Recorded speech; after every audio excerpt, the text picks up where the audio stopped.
यह भारत का वो कुंड है जहां भगवान परशुराम ने अपनी मां की हत्या करने के बाद अपने हाथ से चिपकी हुई कुल्हाड़ी से मुक्ति पाई थी।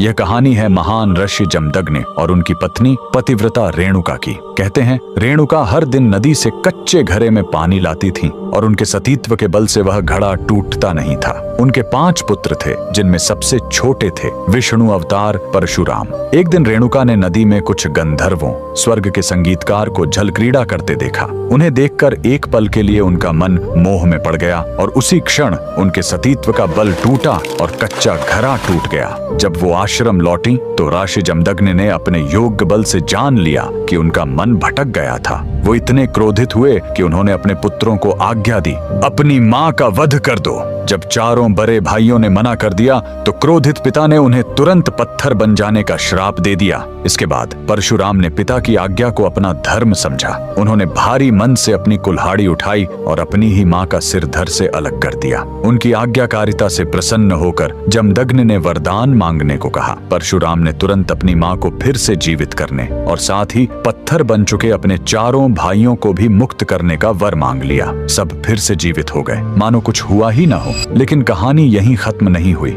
मातृ हत्या का पाप उस कुल्हाड़ी पर एक दाग की तरह चिपक गया और वो उनके हाथ से अलग ही नहीं हो रही थी। उस पाप से मुक्ति पाने के लिए वह दर दर भटकते रहे, लेकिन कोई भी तीर्थ उस कुल्हाड़ी को छुड़ा नहीं सका। अंत में वह पहुंचे पूर्वी हिमालय की लोहित नदी के किनारे और जैसे ही उन्होंने इस कुंड के जल को छुआ, चमत्कार हुआ। कुल्हाड़ी अपने आप उनके हाथ से छूट गई। यही पवित्र स्थान आज अरुणाचल प्रदेश में परशुराम कुंड के नाम से जाना जाता है। आज भी हर साल मकर संक्रांति पर हजारों श्रद्धालु यहाँ इस विश्वास के साथ डुबकी लगाने आते हैं कि यह कुंड उनके सारे पापों को धो डालता है, ठीक वैसे ही जैसे इसने स्वयं भगवान परशुराम को पाप मुक्त किया था। भगवान परशुराम को दिल से मानने वाले सभी भक्त कमेंट्स में जय परशुराम जरूर लिखें।